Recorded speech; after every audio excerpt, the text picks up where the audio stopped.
Good morning. This is Rich from Tennessee Homestead. How are you today? This is going to be the first installment on the series, Making Money on Your Homestead. We're going to start off with costs and your accounting techniques. I'm not going to try to talk you into reinventing the wheel here. If you go out and visit some of the online county extension services and ag services out there, there are truckloads of not only cost accounting, but spreadsheets available, but also inventory spreadsheets available. And we decided to go with Excel to where we could tie in both. Tie in our inventory with our cost, so that the whole operation was available to us, and all the necessary information. Some simple ideas for, and this is one too where you want to sit down and you want to talk to whoever's doing your taxes, or who you think you might have doing your taxes, or even just a strange CPA who is familiar with agriculture doing, and go over with them, what do I need as far as information to provide you, so that you can prepare my taxes. They can pretty much lay it out for you. And they'll go kind of line item at a time with what they need out of, for their software, to process your taxes. And make sure that your spreadsheets are set up to where those are pulled together and totaled. And if you know anything about messing with spreadsheets, you definitely want to get it to where, as you enter in a receipt and put it in its proper category, that it totals up and those totals get moved over to where they need to be. Okay, because you may enter your chicken feed under your production livestock costs, and you want it to also just go back over into the general feed cost, because they're not going to be breaking it all out for the tax man, but you need it. The biggest thing about detailed, accurate records is that it helps you make decisions about what's going on. You may look at something, and if you don't have detailed records, you think you're making money. It turns out you're not really making money. You're putting a little money in your pocket, but at the end of the day, you're not making any money. Okay? So having all those costs included is very important. We break ours out. We have our farm costs, infrastructure costs, things of this nature, one heading. Our equipment costs for tractors, discs, whatever, goes under another. That also feeds back in. You have your maintenance cost under that, your repair costs, replacement costs, whatever. These are something that you're going to need to sit down and look at and go, gee, what do I want? Like I said, there's a lot of pre-made spreadsheets out there that you can tweak and edit. I would suggest that if you're picking a spreadsheet, you do want one that you can get in there and edit what's there, because you're going to need to make some changes. Every homestead's going to be different, and you're going to be able to need to make those changes. So keep that in mind when you're looking at those spreadsheets. We break ours out, especially with our livestock, by breeding stock, commercial stock, and production stock. And basically that is, breeding stock is an animal we're going to have on the farm throughout its breeding lifetime, putting new animals on the ground for us. Our commercial is usually what we take those animals that were bred and put on the ground and move them into, okay, we'll be selling this. So that now is a commercial livestock, where we track the cost very closely on. And then we have our production, our classification that we deem as production animals is stuff like, ducks and chickens and things, where they're producing an item that we're marketing. Okay? Those are our production livestock. You want to make sure you keep very accurate records on your livestock.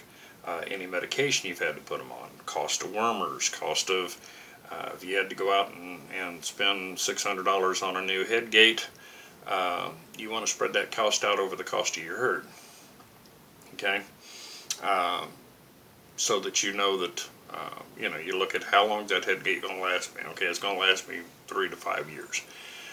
You break that down, you spread that out over your costs, and that's part of your cost of your herd. Okay, that's where a lot of people drop the ball. They don't get all that cost stuck in there. They're spending the money, but they're not looking at it as an expense on that animal.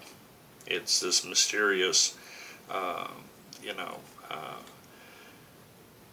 I don't know the best way to say it. I guess they think it just appears out of nothing, but it is the cost of putting that animal on the market. Okay, so you want to include that as part of your cost. That way, at the end of the day, you can sit back and go, did I make any money? Yes, no. You want to be able to look at that spreadsheet and go, yeah, I made money. Or, no, I didn't. Because a lot of times, no, you back away. Okay? Or you look at ways to streamline. Okay? I do a lot of that. Where I look at the cost of something, say, I got to reduce the cost of this, of what I'm doing with these animals by, $100. Okay, so I'm going to look for avenues where I can make those cuts. It may mean doing something quicker, easier, faster. It may mean cutting back a little something that we're doing for the animals. All these different things. But you got to have that figure in front of you to know I need to trim $100 off of this somehow. Okay, it really works. The old adage, a penny saved is a penny earned, is very true on a homestead. It really is. So a lot of times you got to, it's not that you're in the wrong market or you're doing a terrible job, with making money. It is you're not truly watching your costs, and you need that for decision making. One of the things you also want to do is on your larger livestock and what I always call my four-legged stuff. Now either ear tag them or tattoo their ears. And there's a reason for it. In my spreadsheet, I list them out by their ear tag number, their tattoo number, and that's where I put all their, when they were born, what weight they were, how did they grow, how did they progress, blah, blah, blah. And any treatments that we had to give them, if they broke a leg, if they, how often we needed to worm that animal, things of this nature. All that goes in there. And you need that. You need positive identification on each one of those animals out there in that pasture. Primarily because if you have an animal die, you're going to have to take that as a deduction on your taxes, but you're going to need to also be able to prove that. And so what I always do is if I have an animal, let's say a goat tore up by a coyote, you go out and you take a picture of the body, and then you also get a picture of that ear tag or that tattoo showing which animal it was that was killed. And it helps, anybody that's going to question, anything about it, to go, okay, I can see here that, tag number such and such belonged to this little Billy, and there's a Billy laying there tore up with that tag. Point made. Okay. So make sure you tag your animals for positive identification, because it does happen. You can lose animals out here. It's just the way it goes, and you want to be able to identify them, and it basically sometimes gets down to you don't want to be standing there talking to the IRS or talking to your insurance company, and you're hoping they believe what you're telling them. You want to have some sort of documentation and evidence. Keep that in mind. Also, it helps track. Am I losing animals in a certain area? Do I need to do something different out there? Things of that nature. All your feeds, supplies, stuff. You break that out again by the different categories of animals, commercial production, your breeding stock, and you keep accurate costs on it so that you know. So the spreadsheet itself, there's some darn good ones out there online that you just have to tweak a little bit.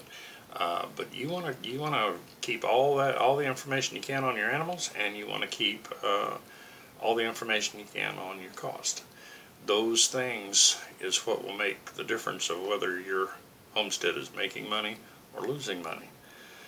It's a tough road to haul out there as a homesteader, because you're going to have to be, and we're going to start covering now, the little streams of income that you have to juggle to make your homestead profitable. And if you don't know every dime of your cost, it's a little hard to make good decisions. Anyway, I don't want this to get too long, and I don't want to get too in depth with it, because if I sat here reading you that spreadsheet that I've got, it honestly is about 10 pages worth of an Excel spreadsheet, and it would get a little in depth. But go out and look. Hopefully, if you're just starting out as a homesteader or looking to become a homesteader, you want to have that accounting in place when you first step on the land, if possible. Okay, well, this is Rich. I'm hoping this video finds you having a tremendous day. I hope this has helped you out a little bit. And now we can move on to making some money. You have a nice day.